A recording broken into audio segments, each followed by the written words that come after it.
এমনি তো আমরা একটু তামাশা দেখতে পছন্দ করি। একজন পয়রা উঠটা খায় পরে রয়েছে, কি হয়েছে ধরবো, পানি দিব, কোনোরকম কাটা গেলে বা কেউ যদি একটু কেউ কাউরে মারে আস্তে মোবাইলটা বার করে শুধু ভিডিও করবে।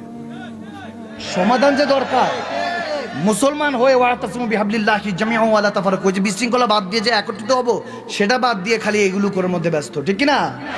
ইমাম মুসলিম বর্ণনা করছেন হযরত আবু আব্দুর রহমান ফারুক রাদিয়াল্লাহু তাআলা, আমার নবী হুকুম দিয়েছে আবু আব্দুর রহমান তুমি জিহাদে থাকো। তখন যখন জিহাদ হতো এক জায়গা থেকে আরেক জায়গা জিহাদ করে করে যেত, যেমন বাংলাদেশ জিহাদ করে ফাতে করেছি, এরপর হিন্দুস্তান, এরপর পাকিস্তান, এরপর আফগানিস্তান, এভাবে আগাতে থাকতেন সবাই সামরিক বাহিনীরা, মুসলিম সৈনিকরা। হযরত আবু আব্দুর রহমান ফারুক 30,000 দিরহাম স্ত্রীকে দিয়ে রওনা হয়ে গেলেন। 27 বছর, কয় বছর আওয়াজ দেয় না কেন যুবক, কয় বছর বিয়ে করে প্রেগনেন্ট অবস্থায় হাদিস এসেছে একটা বাচ্চা পেটে ছিল, তার স্ত্রী নবী হুকুম দিয়েছে আল্লাহর রাস্তায় নিজের জীবন উৎসর্গ করার জন্য চলে গিয়েছে। সুবহানাল্লাহ।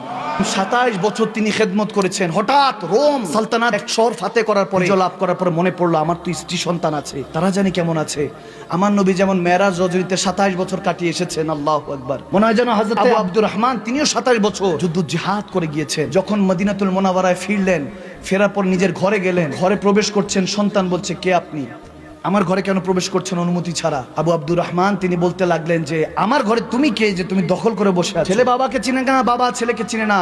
আল্লাহু আকবার। দেখেন তেনাদের ঈমানের চেতনাটা আমি শুধু বলে দিয়ে যাচ্ছি। তিনি বলতে লাগলেন তুমি কে? হট্টগোল হয়ে গেল, মদিনাবাসীরা সব কাছাকাছি চলে আসলো। কি হয়েছে কি হয়েছে? আবু আব্দুর রহমান ফারুক রাদিয়াল্লাহু তাআলা যখন বললেন যেটা আমার ঘর, ভিতর থেকে ওনার স্ত্রী ওনার জওজা দেখতেছে যে কে ঝগড়া করে বা কি হয়েছে, আড়াল থেকে দেখতেছে ওনার স্বামী ফিরেছে। ডাক দিলেন ওনার ছেলেকে, ওনার নাম ছিল হযরত রাবিয়া, রাবিয়া না রাবিয়া, আবার এসেছে রাবিয়া রাদিয়াল্লাহু তাআলা, যিনি হযরত ইমাম হাসান বসরির শেখ, ইমাম মালিকের শেখ। সুবহানাল্লাহ বলেন। ছেলেকে ডাক দিলেন, বলতেছে তোমার ওয়ালিদ সাহেব, তোমার বাবা। বাবা ছেলেকে জড়িয়ে কান্না করলে। হাদিসে মুবারাকার মধ্যে যখন এটা পড়ছিলাম তখন মনে পড়লো কোরআনের মধ্যে দুইজন বাবা ছেলের রিশতার কথা বলা হয়েছে, বিশেষ করে হযরত ইউসুফ আর হযরত ইয়াকুব আলাইহিস সালাম, আর হলো হযরত ইব্রাহিম আলাইহিস সালাম, হযরত ইসমাঈল আলাইহিস সালাম। সুবহানাল্লাহ। বাবা ছেলের প্রেমটা বুঝিয়েছেন রব্বে করিম।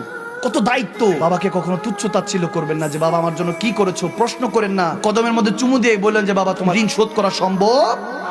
মার কাছে জান্নাত উম্মি উম্মি উম্মি, মা 3 বার বলেছে। মায়ের কষ্ট আপনি বুঝবেন না। নারীকে আপনি কলঙ্কিত করছেন, খারাপ কথা বলছেন কোন মা বোনকে, যা ইচ্ছা তা লেখে। ঠিক আছে সে উলঙ্গ চলাফেরা করছে, দায়ুস হয়ে গিয়েছে, আর দায়ুস লা ইয়াদখুলুল জান্নাহ, ঠিক আছে আমরা বুঝলাম দায়ুস হয়ে গিয়েছে, তাকে জান্নাতের সুগন্ধ নাই পাবে না। আপনি আফসোস করেন আল্লাহ তাকে তো জান্নাতের সুগন্ধ দিবা না। আমি তো জানি তুমি যে আমাকে রেখেছো, তুমি আমাকে এখানে দায়েম কায়েম থাকার তৌফিক দান করো, আমিন।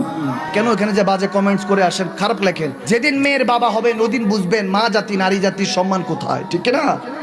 বাবা ছেলেকে ধরে কাঁদছেন। তারপর আসর ওয়াজ সংক্ষেপ করে বলছে 1 মিনিটে। আসরে আজান দিল, তেনা সাহেব জাদা হযরত রাবিয়া রাদিয়াল্লাহু